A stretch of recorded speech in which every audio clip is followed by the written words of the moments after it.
What's up, guys? Today I'm coming at you with a little comparison video. Glock 43 versus a Glock 26. Both of these are, in my opinion, subcompact guns. I know the Glock 26 is classified as a subcompact. The Glock 43 is subcompact. Both of them are very, very similar, as you can see. The slide on both of them are right at 6 inches. We'll measure to make sure. That's 6 inches and some change on that 26. And then it's dead on 6 inches on the 43. About 4 inches height.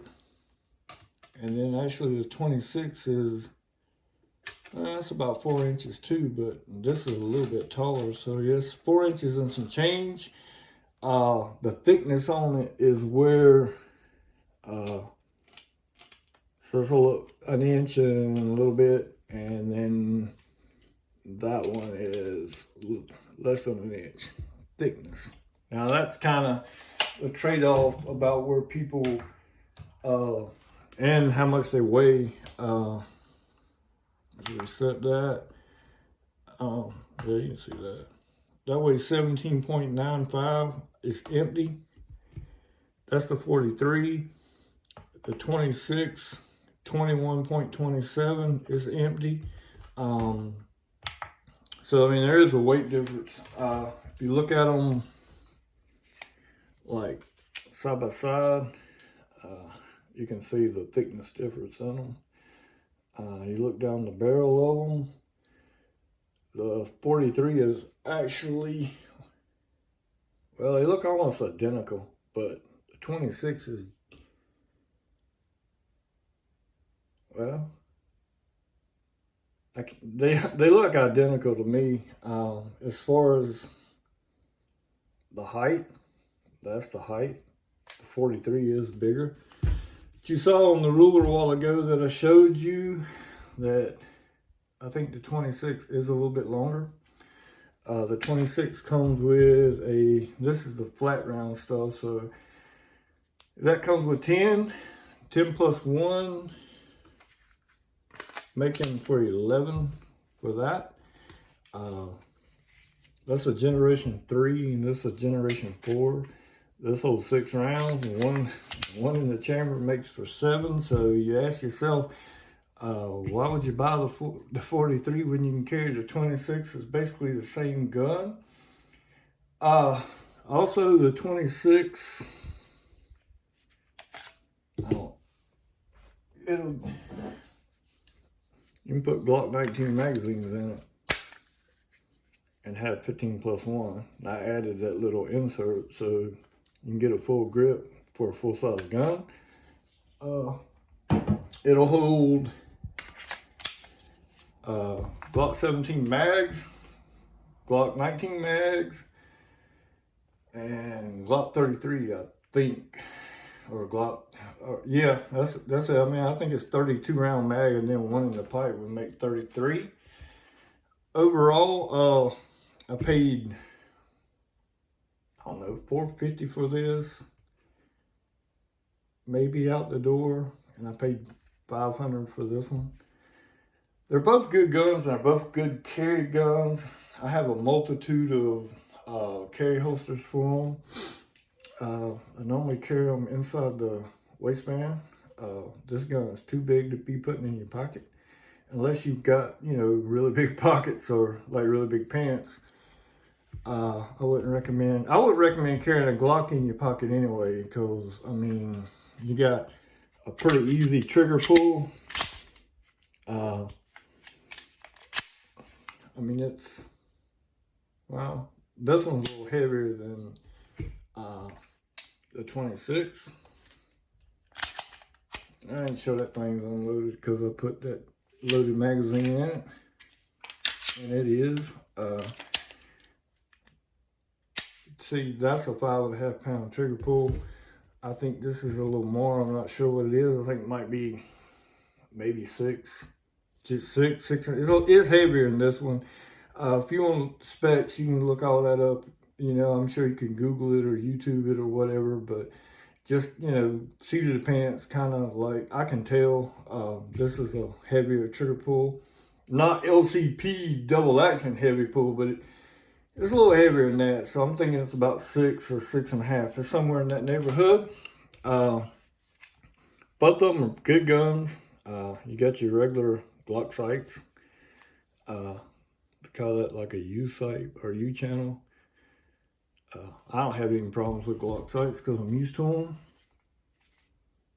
And this one, see, I mean, that it's just so much skinnier and it's easier. I feel like it's easier to shoot, but this thing feels like a 357 Magnum when you shoot it because it's so thin and light and it don't suck up much recoil.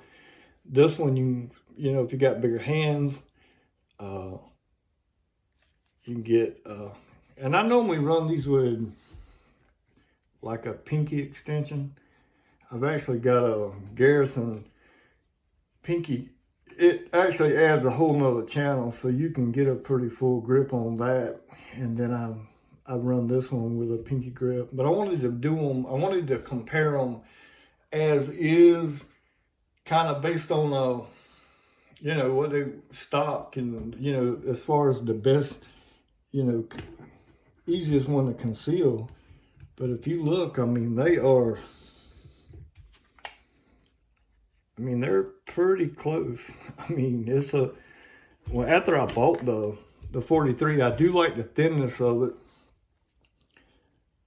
You know, and you look at the trigger guard's bigger in this one. And like I said, this can be incorporated into a full-size gun other than you just got a shorter barrel.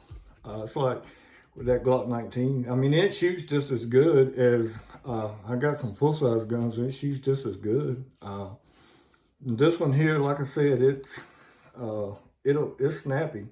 I mean, I'll hold it like this and I'll wrap my finger around the trigger guard, you know, to try to keep it down, and it'll knock my finger off of it every time. So I try to like use this hand to, you know, because if you don't, your natural tendency is to, you know, grip the crap out of it, and when you do, it turns. But for me, I just try to control it with this hand. That's why I put it around the trigger guard. But anyway, I mean, that's just a quick overview. I'm not a professional gun reviewer or expert or any of, you know, gun ninja or any of that. It's just, you know, my 2 cents worth. I recommend for training. I recommend if you buy some guns, get some training. I know there's a lot of people buying guns right now.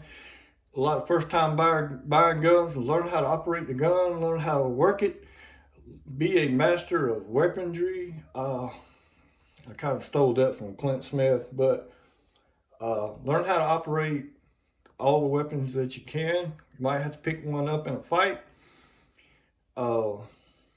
Never pointed at anything that you're not willing to destroy. If, you know, when you pull that trigger, you know, just the basic simple firearm rules. And I'm rambling a little bit now, but anyway, I just kind of wanted to show, you know, the comparisons between the two.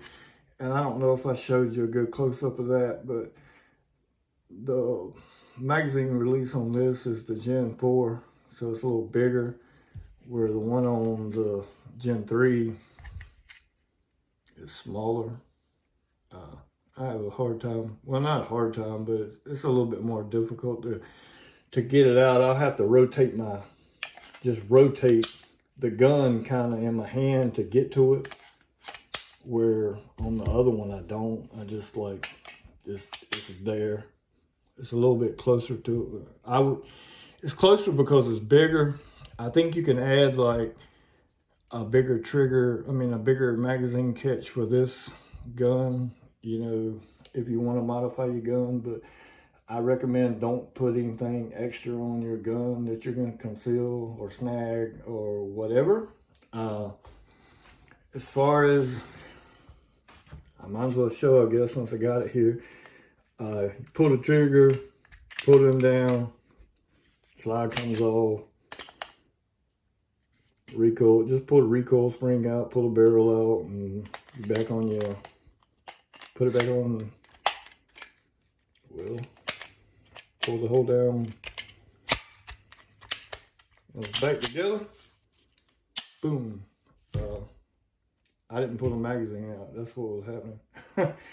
I just thought, I was like, what the hell was that sticking out? It was the magazine. And that's the first time I ever broke one down with a magazine. Yeah, it's crazy. Let's look at that again. See, it was catching right there. I was like, what? I'd never seen that before. That's so crazy I did that on camera. I didn't even know you could do that. I just mashed it down with my finger and it worked. So look at there. I've never seen that happen either. And it's happening live. What happened? Let's look at that again. That's crazy. Let me make sure I got it in here right.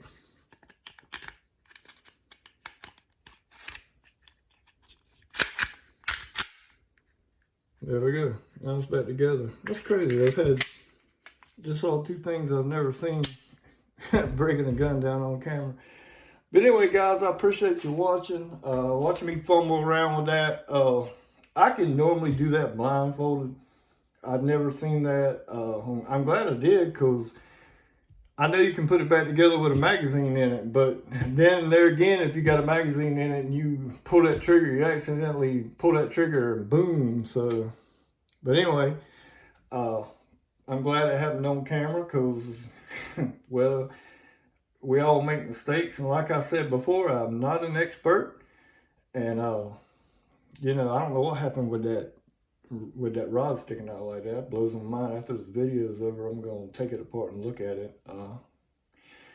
I appreciate y'all watching. Hope everybody has a good day. Hope everybody's staying safe. Got enough food, got enough Netflix, got enough YouTube.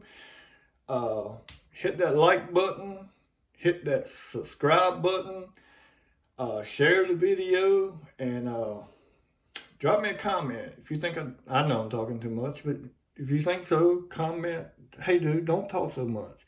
But anyway, I appreciate y'all watching. Have a good day. Thank you.